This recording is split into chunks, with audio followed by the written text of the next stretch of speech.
ஒரு மகிழ்ச்சியான செய்தி. இதயம் நல்லெண்ணெயின் விலை லிட்டருக்கு ரூபாய் 105 குறைஞ்சிருக்கு. செப்டம்பர் 2023ல 1 லிட்டர் இதயம் நல்லெண்ணெயின் அதிகபட்ச விலை ரூபாய் 503. ஆனா இப்ப 1 லிட்டர் இதயம் நல்லெண்ணெயின் விலை ரூபாய் 398 மட்டும்தான் தமிழ்நாட்டுல. அப்ப இனிமே எல்லாரும் இதயம் நல்லெண்ணெய் வாங்கலாம் இல்ல?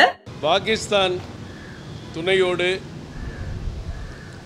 சதி திட்டத்தோடு நடைபெற்ற பகல்காம் பயங்கரவாத தாக்குதலை கண்டித்து பாரத பிரதமர் மரியாதைக்குரிய நரேந்திர மோடி அவர்கள் பல்வேறு நடவடிக்கைகளை மேற்கொண்டு வருகிறார்கள்.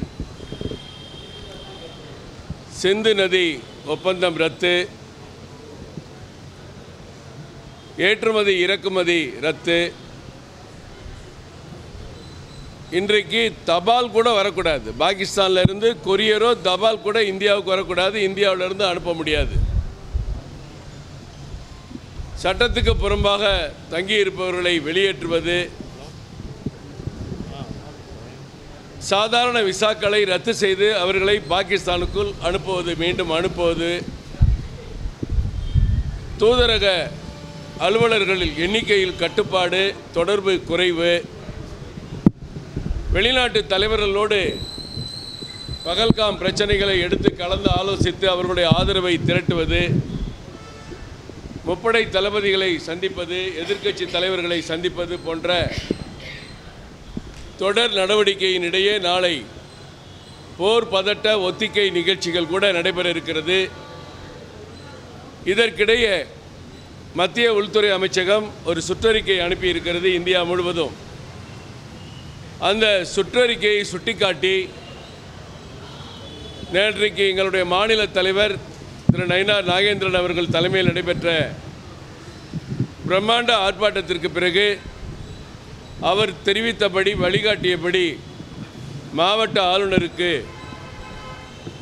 மத்திய உள்துறை அமைச்சகத்தினுடைய அந்த அறிக்கையை சுட்டிக்காட்டி, நீங்களும் இங்கே தமிழகத்தில் தங்கியிருக்கக்கூடிய பாகிஸ்தானியர்களை கண்டறிந்து மத்திய அரசின் உத்தரவுப்படி, உள்துறை அமைச்சகத்தின் சுற்றறிக்கையின்படி, அறிக்கையின்படி நீங்கள் உடனடியாக வெளியேற்ற நடவடிக்கை எடுக்க வேண்டும் என்று தமிழகத்தில் அனைத்து மாவட்ட ஆட்சியரிடமும் கோரிக்கை மனுக்கள் அளிக்கப்பட்டது.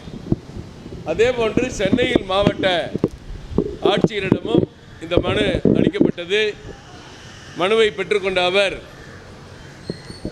நடவடிக்கை எடுப்பதாக கூறி அதுக்கு ஒப்பமிட்டு எங்களுக்கு மீண்டும் அந்த கடிதத்தை கொடுத்திருக்கிறார்கள். இதுவரை நடவடிக்கை எடுத்திருந்தாலும் சரி, எடுக்காமல் இருந்தாலும் சரி, விரைந்து எடுக்க வேண்டும். எந்த ஒரு பாகிஸ்தானியரும் இங்கே இருக்கக்கூடாது என்று இந்திய நாடு எடுத்த முடிவு. அதை உடனடியாக விரைந்து நிறைவேற்றுங்கள் என்று இந்த மனுவை, கோரிக்கை மனுவை மாவட்ட ஆட்சியரிடம் கொடுத்து வந்திருக்கிறோம். இதில் நடவடிக்கை எடுப்பதாக தெரிவித்திருக்கிறார்கள். இந்த பணி நடக்கிறது என்றும் தெரிவித்திருக்கிறார்கள். இல்லை, அந்த டீட்டெயில் அவங்க சொல்லலை. ஏன்னா தமிழ்நாடு முழுவதுக்கும் சென்னை மாவட்ட ஆட்சியர் சொல்ல முடியாதுல்ல. அதனால் தமிழக அரசு தான் சொல்லணும். தமிழக அரசு அந்த அறிக்கையை வெளியிடலாம். இதுவரைக்கும் எத்தனை பேர் அப்படி போயிருக்காங்க அப்படின்னு சொல்லி அவங்க வெளியிடலாம். இல்லை, அதை எதுவும் சொல்லலை. நாங்கள் கூட இனிமேல் நம்ம பொதுமக்களுக்கும் இதில் பங்கு இருக்குது. பொதுமக்கள் கூட அப்படி யாராவது நீண்ட நாட்களாக வந்து தங்கி இருந்து, உதாரணத்துக்கு பாருங்கள், நம்ம மிதமாக இருக்கிற காரணத்தினால பங்களாதேஷை சேர்ந்தவர் திருப்பூரில் 7 வீடு கட்டியிருக்காரு. ஐசிஐசிஐ பேங்கில் 45 லட்சம் ரூபா லோன் வாங்கி கட்டியிருக்கார். பங்களாதேசத்தை சேர்ந்தவர் எந்த அனுமதியும் இல்லை, சட்டப்பூர்வ அனுமதி கிடையாது. இது போன்று எத்தனையோ பேர் இங்கே இருக்கலாம். பொதுமக்கள் கூட அப்படி யாராவது இருந்தால் அடையாளம் கண்டு அரசாங்கத்துக்கு தெரிவிக்கலாம். எங்கள் அலுவலகத்துக்கு தெரிஞ்சால் கூட முறைப்படியான அதிகாரிகளுக்கு நம்ம அந்த தகவலை கொண்டு போகலாம். அதனால் விரைந்து இந்த நடவடிக்கை எடுக்க வேண்டும். பாகிஸ்தானியர் மட்டுமல்ல, பல பகுதிகளில் பங்களாதேஷை சேர்ந்தவர்களும் சட்டத்துக்கு புறம்பாக எந்த விசா இல்லை, பாஸ்போர்ட் இல்லை, எதுவுமே இல்லாமல் இங்கே வந்து இருக்கிற ஒரு வாய்ப்பு உலகத்தில் எந்த நாட்டிலையும் இந்த சூழ்நிலை இருக்காது. இதுக்காக தான் பிரதமர் சிஏஏ கொண்டு வந்தாங்க. அதை கடமையாக அரசியலுக்கு தான் பார்த்து எதுக்குறாங்க ஒழிய, இன்றைக்கு நமக்கு ஒரு பிரச்சனை வருகிற பொழுது கூட இது எல்லோரும் கவனம் செலுத்த வேண்டும் என்பதுதான் எங்கள் வேண்டுகோள். இது தமிழ்நாடு அரசுக்கும் இது வேண்டுகோளை வைக்கிறோம். மாவட்ட ஆட்சியர் கொடுத்தா தமிழ்நாடு அரசாங்கத்துக்கு கொடுத்த மாதிரி தானே.